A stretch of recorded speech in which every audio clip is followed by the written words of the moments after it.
cura é a arte em mim.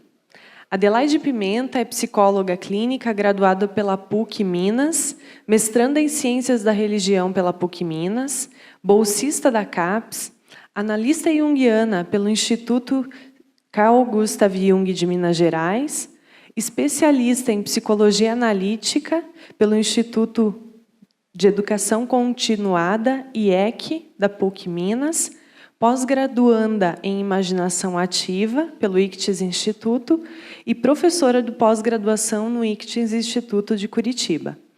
A Adelaide atua como analista em Minas Gerais. O tema que eu trago, e esses temas todos que nós estamos trazendo, tem a ver com o pedido da querida Sônia Lira, de que a gente buscasse esse tema com emoção, que a gente trouxesse, de alguma forma, que a gente pudesse estimular todos os sentidos. Então, não é à toa que nós todos já estamos emocionados com todas as apresentações, né? E que esses trabalhos, por mais que pareçam, às vezes, não ressoar tanto em termos intelectuais, mas eles vão ressoar muito na nossa alma, né? E, pensando em qual tema trazer para esse trabalho, eu me deparei com uma reportagem no jornal Estado de Minas sobre um bar que se chama Suricato, que é um bar que os funcionários são pacientes que estão em tratamento de transtornos mentais, variados, né, de diversos graus. E o objetivo desse bar era a inclusão social para essas pessoas que queriam trabalhar e que precisavam, de alguma forma, se manter e que talvez não encontrassem em outros lugares esse acolhimento. Então, esse bar ele oferece aos pacientes psiquiátricos essa possibilidade de inclusão social e todos os funcionários, recepcionistas, garçons, cozinheiros e também alguns artistas que usam o espaço para expor seus trabalhos, eles também são pacientes em processo de tratamento de transtornos mentais. E aí fica difícil saber quem é louco e quem não é, quando está lá dentro, né? Esse escritor que fez uma exposição de livros lá no espaço, Frederico Eymar, ele é um jornalista, poeta, músico e tradutor, e ele lançou o segundo livro, com direito à noite de autógrafos lá, e ele fala, em algum momento na reportagem, eu tomo remédios, mas o remédio não me cura. O que me cura é a arte. Essa frase, em especial, me mobilizou muito, me trouxe uma inquietação. E é esse o convite, né, que eu faço para nós aqui refletirmos. Qual arte que me cura?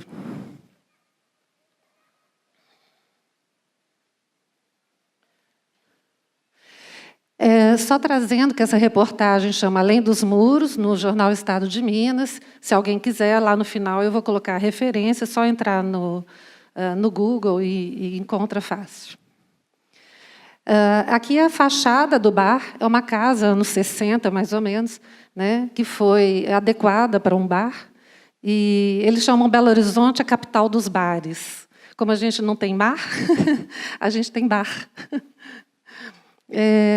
E aí é que acontece essa promoção, né, do trabalho e renda para esses usuários da rede de saúde mental. Essa associação se chama Suricato, é a Associação de Trabalho e Produção Solidária. Suricato é esse bichinho aqui, simpático, é uma espécie de mamífero dessa família, Herpestidae, não sei como é que fala isso. Significa gato das pedras. É a única espécie descrita para o gênero Suricato. Ele pode ser encontrado na África do Sul, Botswana, Namíbia e Angola. E uma característica interessante a respeito desses bichinhos é que, quando eles estão sob pressão, de alguma forma, eles se unem para se protegerem uns aos outros. Então, esse nome fica muito sugestivo para um lugar em que necessita-se, né, de um cuidado, de uma atenção a pessoas que são fragilizadas.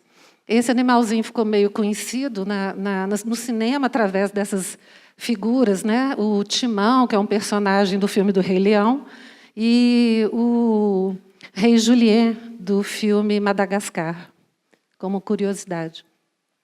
Marta Soares é a coordenadora e terapeuta ocupacional do lugar, e ela fala que, em outros tempos, essas pessoas estariam reclusas no hospital psiquiátrico, né?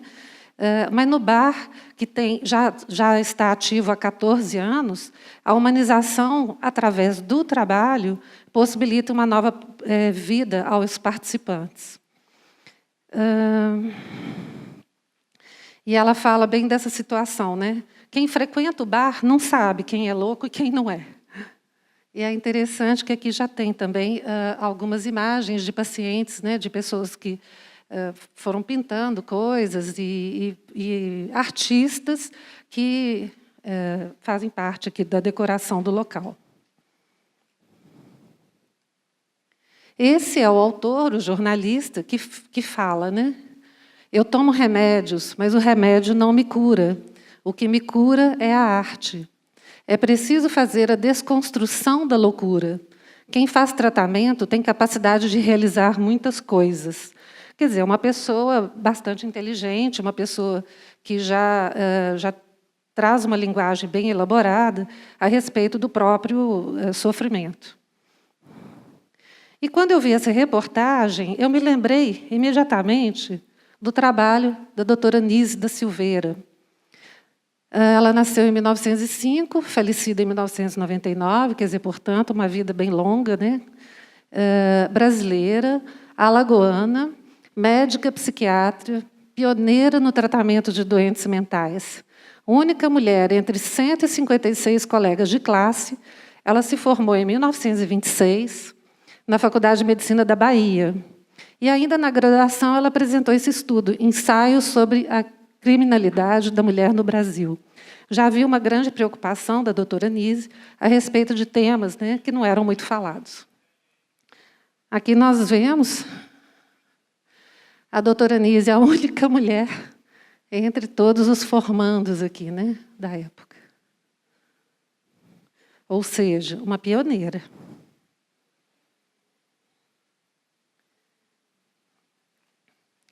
Ela foi qualificada como uma psiquiatra rebelde porque ela se recusava, então, a utilizar aqueles métodos comuns que eram utilizados nos hospitais psiquiátricos na época. Os pacientes eles ficavam julgados, né, em algum lugar na área da terapia ocupacional, e por ela querer fazer mudanças e questionar, ela que ficou, né, assim, responsável por essa área da terapia ocupacional. Mas o que o pessoal fazia nessa área era colocar os pacientes para fazer faxina, limpeza, esse tipo de tarefa. E ela resolveu, ela já lia os livros de Jung, ela resolve, então, pegar lápis, tintas, pincéis, e aí ela propõe que esses pacientes comecem a dar uma nova forma de expressão para essas emoções, para essas perturbações da alma. E aí o objetivo era realmente trazer uma possibilidade de organização da psique.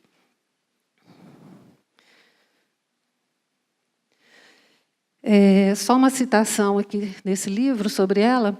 Considerava a ideia de inclusão, transformação e cura através da arte como base para o tratamento das doenças mentais, particularmente a esquizofrenia. Tal doença, ela afirmava, nada mais era que uma manifestação de vários estados de ser, desencadeados por situações extremas, responsáveis pela desagregação do ego. Ela também foi pioneira na pesquisa das relações emocionais entre pacientes e animais. Ontem, no trabalho, nós vimos aqui também apresentado um pouco da doutora Nise, ela com o gato, né, com o Carlinhos, vocês lembram? Então, assim, ela usava muito também os animais como coterapeutas, ela chamava. Então, eram gatos, cachorros, que ela permitia que ficassem no hospital e os pacientes, naturalmente, faziam o seu vínculo, né, a preferência com qual animal fosse. E era permitido. E ela falava que eram os coterapeutas. E a doutora Nise, ela estudava, então, muito a teoria junguiana, e ela enviou para Jung, quer dizer, começou uma correspondência, na época era carta mesmo, né, gente? E enviou alguns desenhos e pinturas dos pacientes para o Jung.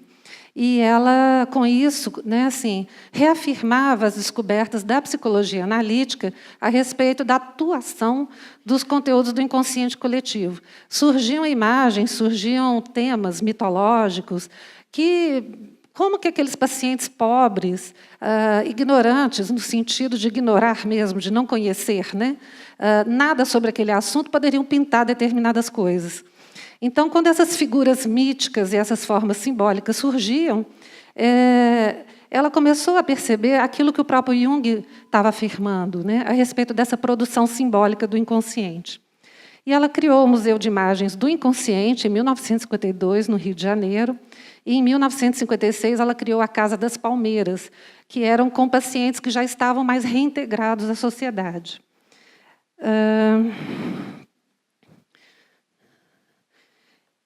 E aí ela conseguiu participar, ela enviou os trabalhos para a Suíça e ela conseguiu participar do Congresso Internacional de Psiquiatria em Zurique, em 1957. Ela levou as imagens dos pacientes. Essa exposição foi aberta por Jung, no dia 2 de setembro, e ele visitou toda a exposição e ele ficou realmente mais atento a uma sala onde estavam as mandalas dos pacientes. E aí ele fez vários assuntos e comentários com a doutora Nise.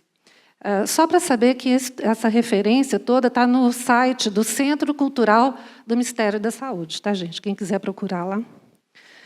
Então, doutora Nise, né, com Jung, o Jung, em 1957, ele estava, né, assim, há 4 anos antes da morte dele, ainda estava ativo, produzindo, trabalhando, né? Ele trabalhou até quase às vésperas de sua morte. Mas, então, na inauguração da exposição, a respeito das imagens do Museu do Inconsciente, lá em Zurique, com Jung. Okay?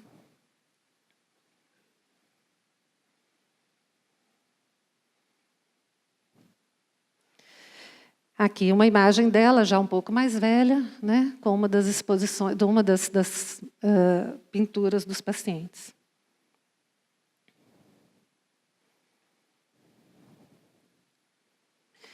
Nesse caso, Emídio de Barros, um dos pacientes psiquiátricos, que foi um dos que mais produziu obras, né, no ateliê de pintura, na seção de terapêutica ocupacional, produzindo um trabalho. Né. Também uma das pinturas dos pacientes. Muito interessante. Eu escolhi a imagem e nós tivemos a imagem do boi aqui, né, com o trabalho de Core e Perséfone, né, um touro. Interessante, as sincronicidades. A gente faz o nosso trabalho sem saber do trabalho do outro, e quando a gente vê, as imagens estão bem semelhantes e vão surgindo aí. Aqui também pinturas de pacientes. O Museu de Imagens do Inconsciente está no Rio de Janeiro. Quem quiser ir conhecer e ver esse trabalho, né, é só ir ao Rio de Janeiro.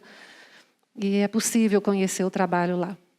Algumas imagens elas estavam tendo até assim, risco de estragar e tudo mais, mas é possível, né, conhecer. Essa é uma frase do Jung.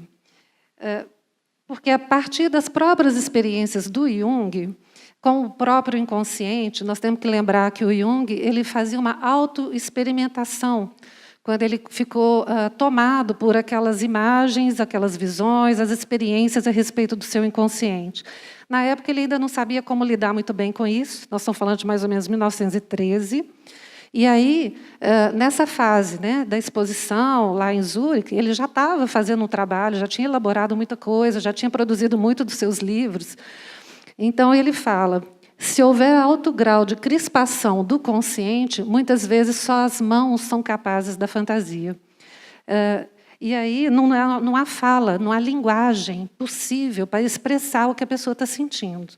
Então, essa coisa do fazer, do pintar e do desenhar é a possibilidade que se dá, né, àquela pessoa em sofrimento, qualquer um de nós. Né? Nós estamos falando aqui de pacientes psiquiátricos, mas nós estamos falando do Jung, nós estamos falando de nós.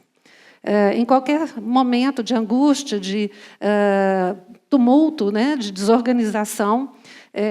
Muitas vezes a gente não consegue nem falar do que está sentindo, mas uma pintura, um desenho, fazer uma imaginação ativa consegue dar essa voz ao que está pedindo para ser dito, né, por dentro.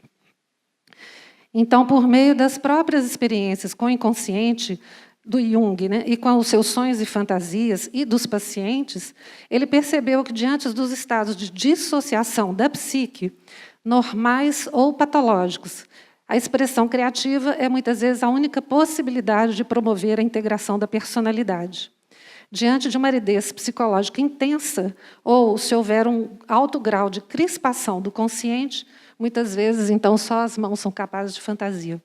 E aí, gente, é uma coisa importante a gente saber diferenciar entre a função dissociativa da psique, que ela existe, e é uma coisa normal. Eu consigo me ver aqui e perceber de fora de mim que eu estou aqui falando. Então, eu tenho a capacidade de dissociar, né? Agora, existe a capacidade dissociativa no nível patológico, que é quando a pessoa não consegue mais perceber se ela está aqui, se ela está ali, quem ela se mistura. Então, as pessoas muitas vezes falam, mas isso é loucura, fazer imaginação ativa é loucura. Não, fazer imaginação ativa ajuda a loucura, né? A melhorar essa relação interna, a melhorar o sofrimento dessa dissociação, que nós todos temos. No caso patológico, essa dissociação está num grau muito maior, né? E aí você entender que é uma capacidade natural da psique, que é algo normal que a gente tem, essa capacidade de se perceber de fora, né? Mas, ao mesmo tempo, mantendo a consciência presente. No caso do esquizofrênico, esse ego não está presente mais, né?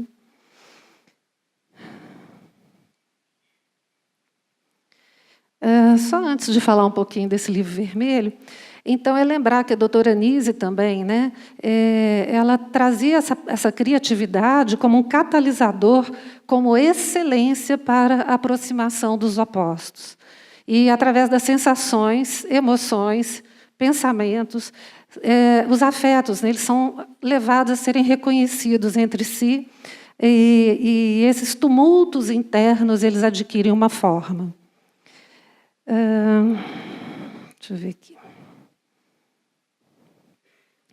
E, apesar de algumas produções expressivas dos pacientes terem sido contempladas com as exposições lá no Museu do Inconsciente, de imagens do inconsciente, e mesmo quando a opinião de críticos de arte se mostrou favorável ao trabalho desses pacientes, foi a saúde mental dos envolvidos que teve um salto de qualidade na integração psíquica e na capacidade de intercâmbio com o mundo. É muito interessante lembrar disso, que o contato com a arte promoveu essa possibilidade de expressão dos conteúdos. O objetivo não era fazer arte. E aí eu me lembro do Jung, no seu livro Vermelho, que vocês devem conhecer, né? É a obra por excelência do esforço do próprio Jung em expressar esses estados psíquicos. E isso ele fez por 16 anos, elaborando, escrevendo as imaginações e fantasias, né?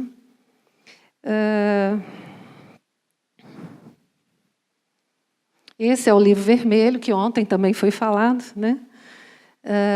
Vermelho, porque ele tinha essa capa vermelha, ele grande, olha a largura desse livro, né?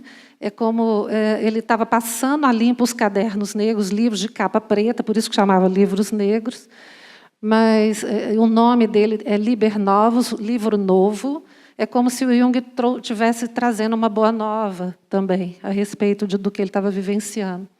As imagens que ele foi elaborando nesse livro, à medida que as fantasias e as imaginações ativas que ele foi fazendo foram se estruturando na escrita, ele sentiu necessidade também de mostrar isso em imagens.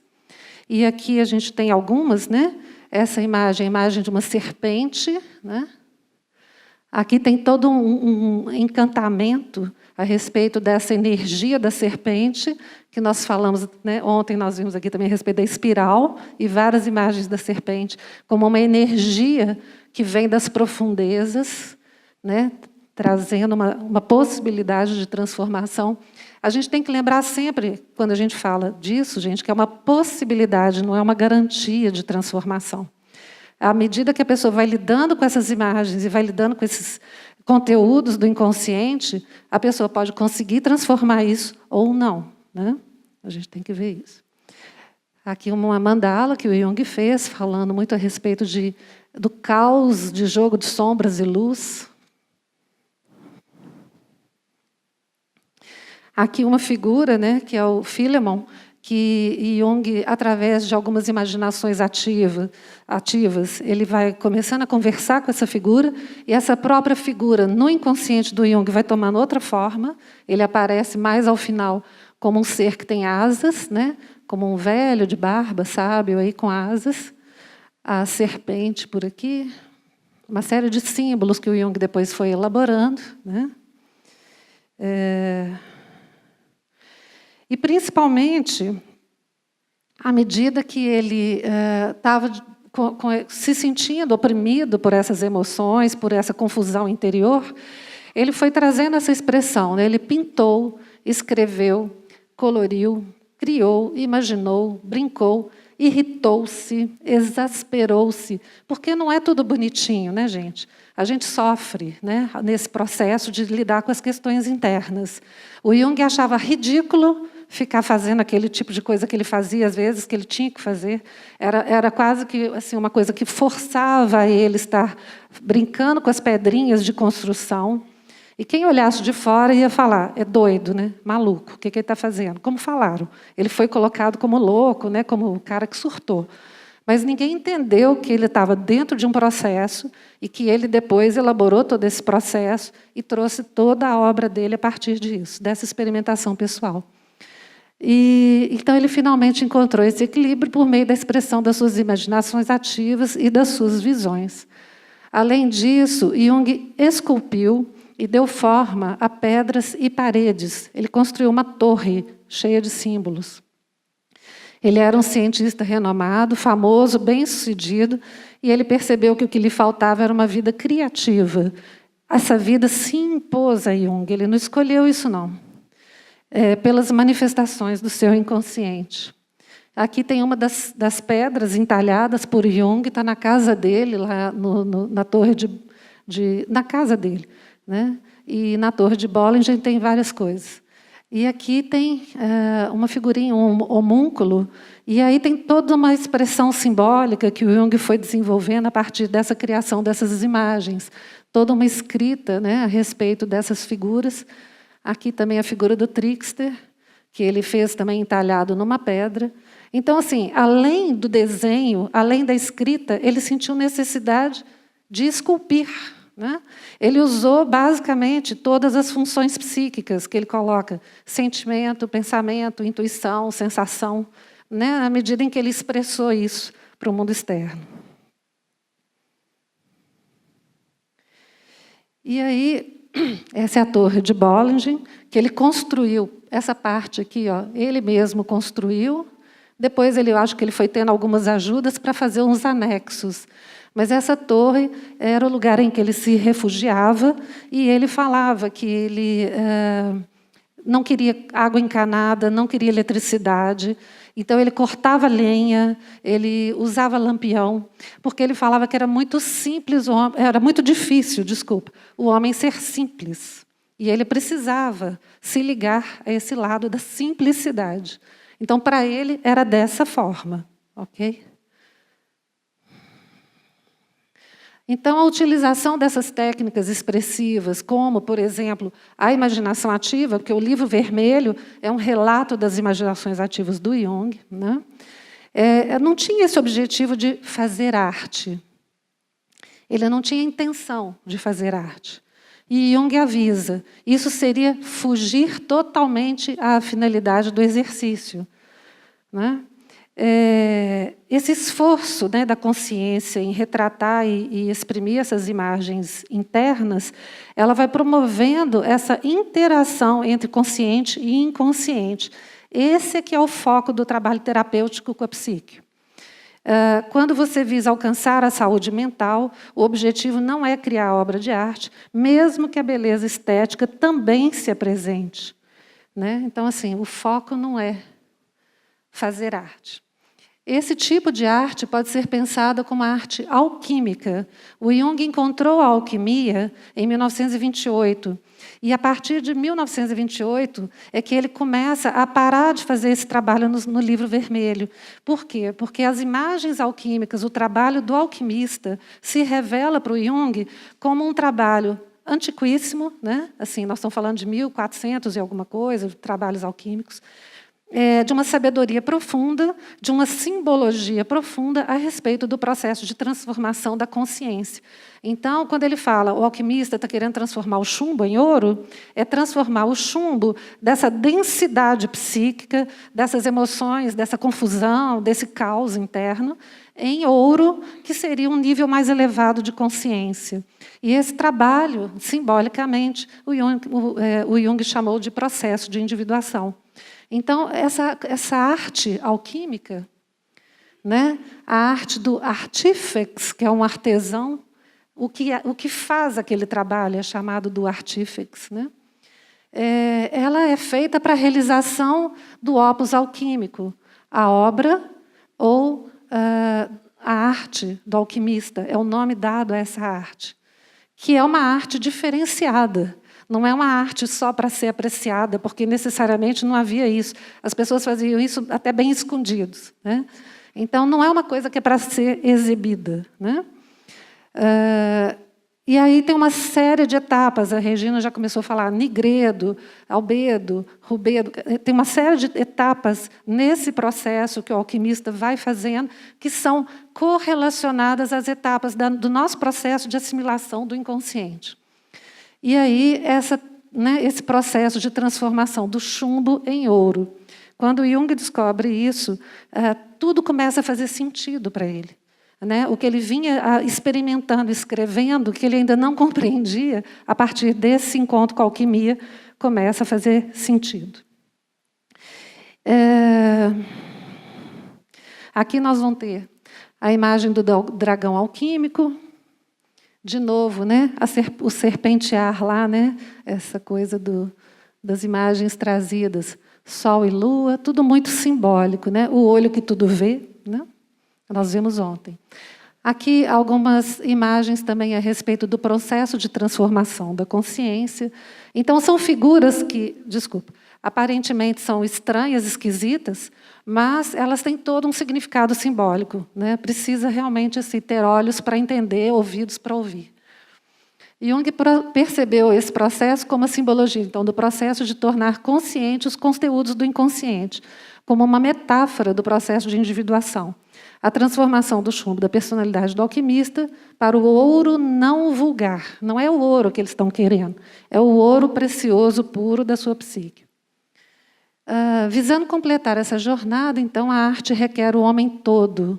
Essa é a exortação alquímica para o processo de estar inteiro, né, no processo de individuação. E aí, a partir de tudo isso, eu percebo que o que me cura é a arte em mim. Foi isso que eu me propus com esse trabalho. Então, que arte é essa? Que, à medida em que eu vou fazendo, ela vai me ajudando a me transformar.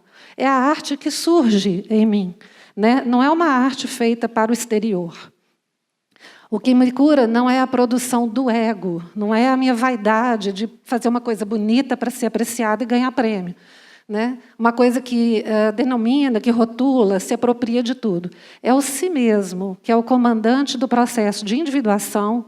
Ele é o gestor do inconsciente e da consciência, que pode ou não favorecer que o processo se opere. O ego se torna, então, um artífex a serviço do si mesmo. Essa é a grande obra alquímica que cada um de nós é convidado a fazer.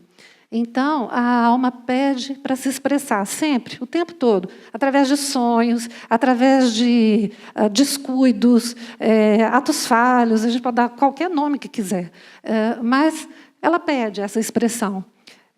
A minha alma, a sua alma, a de cada ser. Deixar a arte em mim surgir.